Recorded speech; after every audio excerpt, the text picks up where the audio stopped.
there's a demon in the White House. And then the joke that everybody would makes is, haha, there sure is, buddy. You know what I'm talking about? No, but really, there is a demon in the White House. A real demon. It's okay though, you don't have to trust me, because this documentary here, it proves it.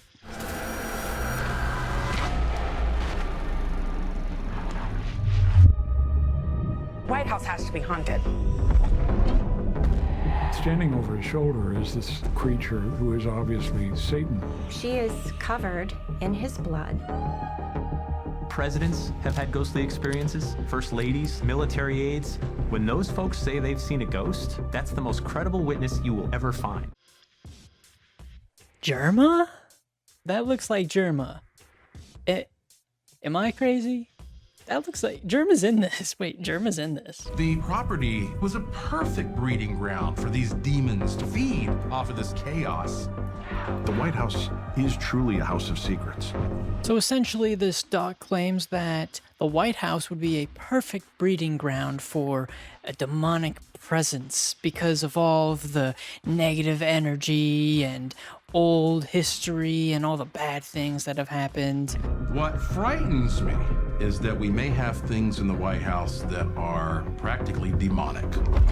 Anyways, they allude to the idea that it could potentially be, you know, dangerous for a dark presence to possess an area or people who are in positions of power, like the president.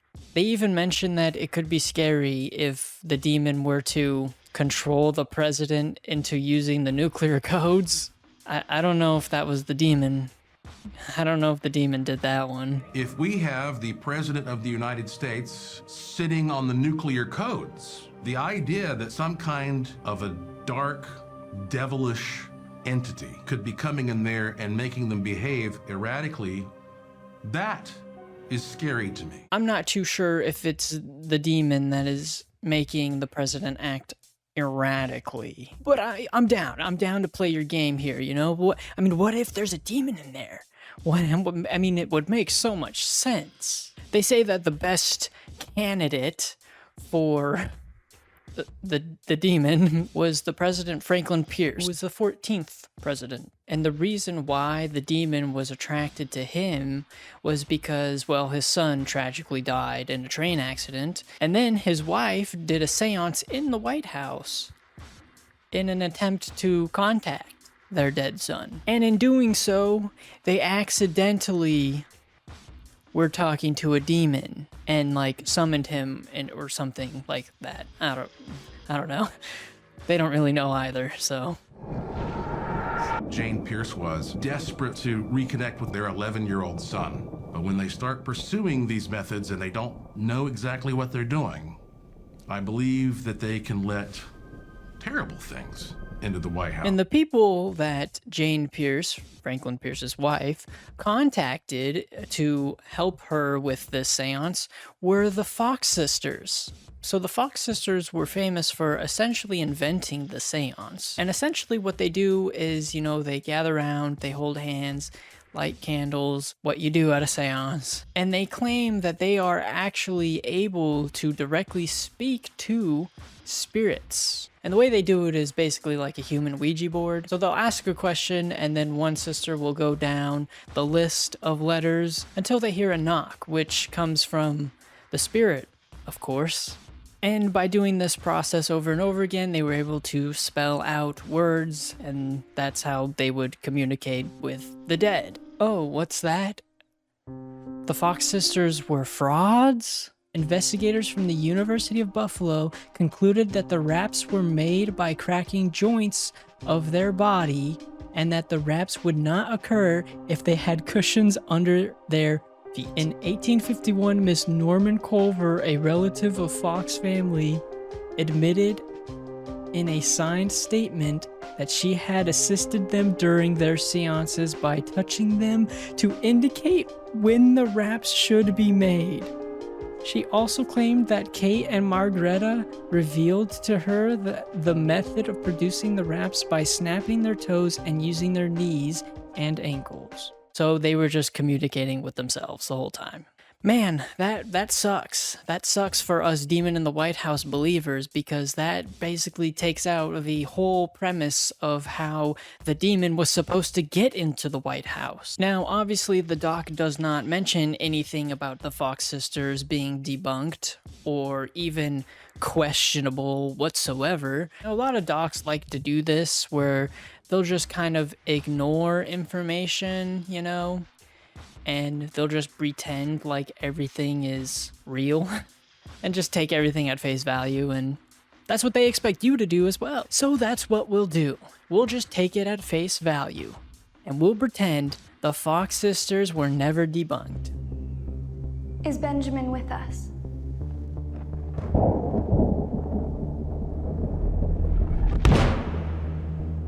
Spirit, wrap the number of years you lived on this earth. So let's say they still accidentally contacted a demon somehow. Well, I mean, whatever, you know, we're already here, we're already, you know, in the dock, so we might as well just like, let's just pretend. Let's just pretend, and everything will be fine. Then we can see if there's an actual demon in the White House, huh? Shortly after they mentioned the seance thing, they also claim that Jane was afterwards able to regularly talk and see her dead son. After these seances happened at the White House, Jane Pierce seems to believe that it actually worked. She reports that she has actually seen her son. I just happened to look that information up, and that was in her dreams. She dreamt it. She never claimed to have actually seen him physically or talked to him physically. She would write letters to him as a way to cope and grieve. She also saw him appear in her dreams multiple times. And that was it. Another example of the doc kind of just taking information, but not all of it, and ignoring the other parts that disprove what they're saying. But, you know, that's fine. That's fine. This is a good start. This is a good start to pretending that it's all real. This is a really good start. Jane was so desperate. She didn't know if her son Benny actually came back or if it was just something that appeared to be Benny. The next really big, bold claim that they try to make is that the demon persuaded Franklin Pierce into signing an act that expanded slavery.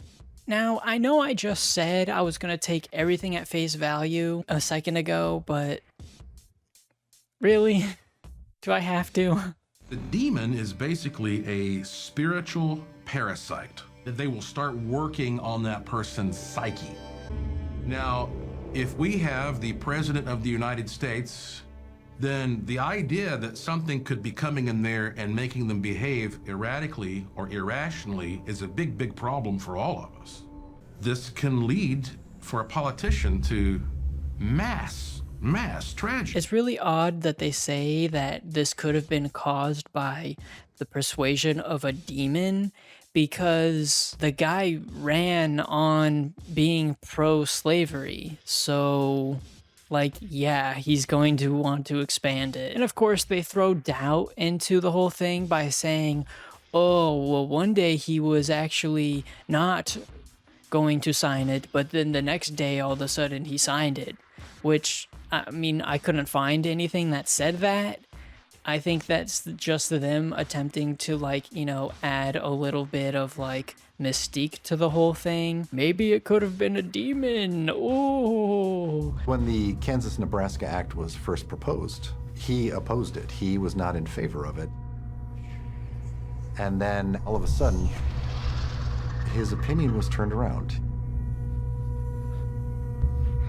Now, this act that was signed was called the Nebraska-Kansas Act, and it was actually a pretty significant part in the cause of the Civil War, but also it was a pretty big part in the creation of the Republican Party, which if we are taking this documentary very seriously, then you could say a demon helped create the Republican Party.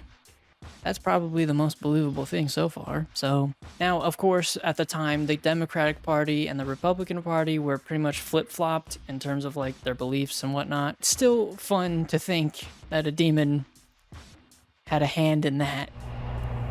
Suddenly takes our country, which is already kind of on this friction tipping point, and breaks it.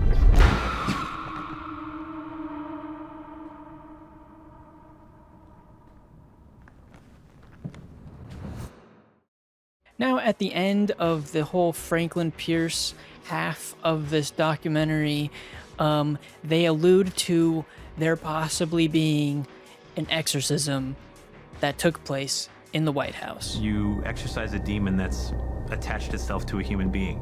With a building, you could say a blessing.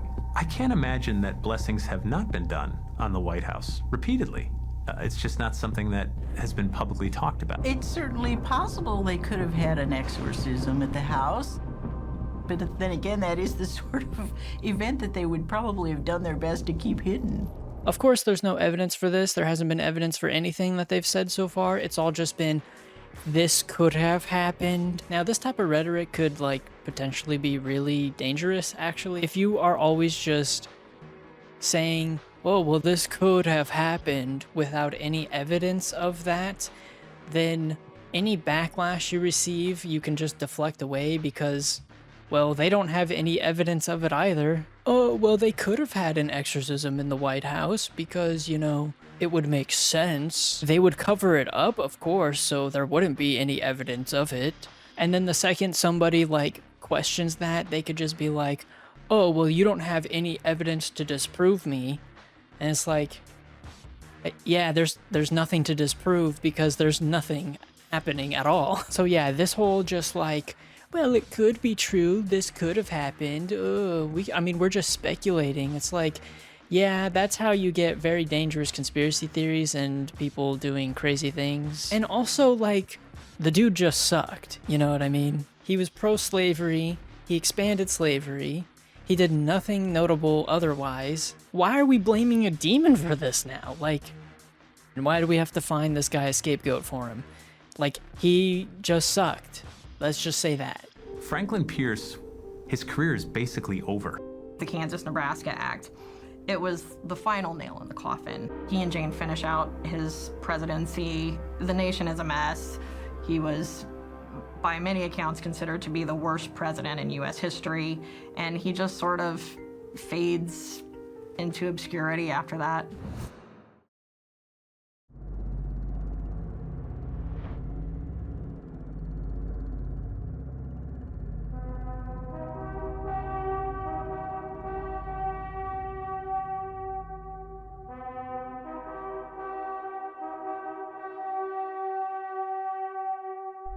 Now, the second half of this doc talks about Lincoln's presidency. I wonder how a demon is going to affect this, because Lincoln is notoriously known as, like, a great president. How is the demon, what is the demon doing here? Franklin Pierce and his wife Jane had to witness their 11-year-old son horribly killed. Fast forward to Abraham Lincoln. Willie was also 11 years old, and he died. And guess what? In both cases, the wives decided they wanted to summon the spirits of these boys. So Lincoln's son happens to also die, and Mary Lincoln, his wife, happens to also perform a seance and attempt to contact him. So that's really the connection between the stories. They don't say this time that a demon came through the seance. Actually, they say the guy performing the seance, his name was Colchester, and he was actually a fraud. I mean, they don't explicitly say that, but they at least say that he was mysterious and there's not a lot of information on him, and he seemed to be scheming, which is like, in a documentary like this, that's a big win for us. Supposedly, Abraham Lincoln had heard things about Lord Colchester that made him suspicious. He had a general reputation of being a shyster and just wanting to work his way into the halls of power. Okay, so then if the seance wasn't real, because Colchester was an actual fraud, unlike the Fox sisters, of course, then where does the demon come into play? Well, I'm not gonna lie, guys. This part of the doc kind of loses the demon plot, and it more just focuses on Lincoln's presidency and him dealing with the Civil War. Actually, this half of the doc is filled with a lot of reenactments. It kind of feels like they're just trying to show off the guy they got to play Lincoln. I mean, look at this guy. He looks like Lincoln, doesn't he? Wow.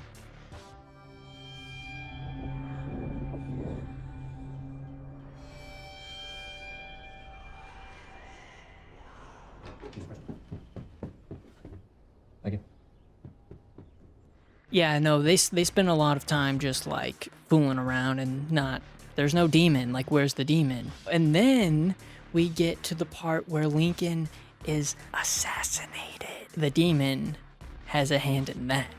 It was widely believed that John Wilkes Booth was under the influence of either demonic or satanic power.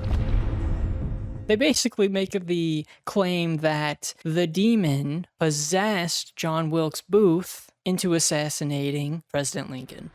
It's kind of a similar scenario here. John Wilkes Booth notoriously hated Lincoln ever since he was initially elected, even before the Civil War broke out. I mean, the guy would even give speeches at the end of his acting performances to hate on Lincoln. So, I don't know. I mean, the demon must have been living with this guy for a long time, and if that's the case, kind of is not, you know, in the White House. It's kind of just demon in and around the White House. And also, again, why are we blaming a demon for killing Lincoln? This guy clearly did it. I don't think there was a demon that made him do it.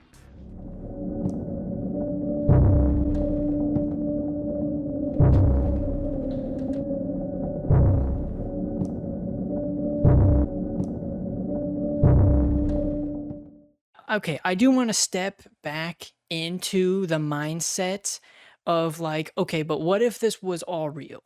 What if we take everything at face value? We didn't do any research whatsoever, no fact checking. Let's just pretend everything they're saying is real. And let's think like a demon for a second here, okay? So we're a demon, right? Oh, I'm a demon, oh. And then they perform a seance.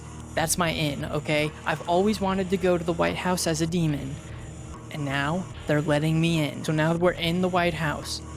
The first thing we do, we target the president. He's sad, he's depressed, he lost his son. We can easily possess the guy and take control. What's the next step? What's a hot button issue that's gonna cause a lot of chaos? Slavery. Let's expand it. Boom. Done. We expanded slavery. That's +1 for the demon. Okay, are we keeping score here? Are we keeping score? Now, as a demon, we just sit back and relax. And we watch the chaos. We thrive in the chaos. And guess what? That chaos makes the Civil War. That's another point for us, because you know what the Civil War leads to? A lot of death. 2, for demon, 0 living people. And then this wise guy, President Abraham Lincoln, comes in and he starts screwing things up for us. He successfully wins and abolishes slavery in the process. So that's a big hit on us as a demon. Things are looking good for the living people. That's +2 to them. So now the score is tied. We're gonna have to do something about that. There's a lot of power and promise in the White House, but we're gonna need to seek some outside sources in order to get rid of this Lincoln guy, okay? So we're wandering around the streets of Washington, D.C., and we find him.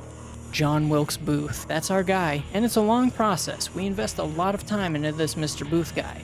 And we're just there sucking his energy away. We're just sucking at him. And then the day comes. At the Opera House, boom, back of the head.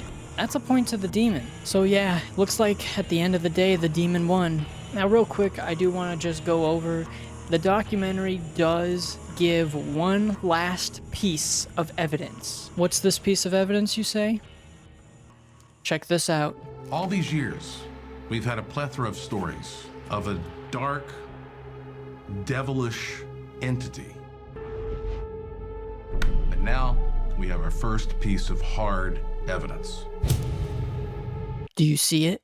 Just an ordinary photo shows a bulldozer, shows 3 guys standing over in a corner. Zoom and enhance. You see it now? No? Zoom and enhance again. That's a little guy right there, isn't it? That's a little guy right there. You know where this picture was taken? At the White House. You know who this little guy is?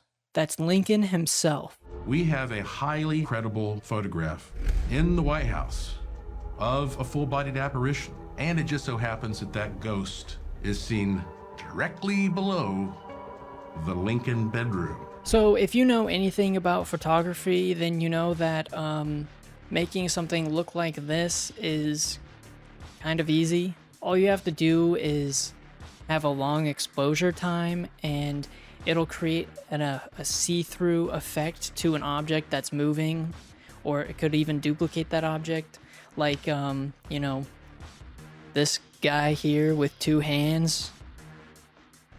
So the picture was probably just taken with a long exposure, and this person was probably moving forward or backward, and you can see through him. So, yeah. You can also see the same effect in other photos taken at the same photo shoot, like in this picture here, where you see this group of guys. They all very clearly have this see-through effect on them, and from far away, they could definitely be mistaken for like a shadow person or figure. So yeah, this was definitely caused by the camera settings and the lighting and fast movement of the environment. Well, that pretty much wraps up the whole documentary, Demon in the White House. Do you think there's a demon in the White House? Did that documentary do it for you?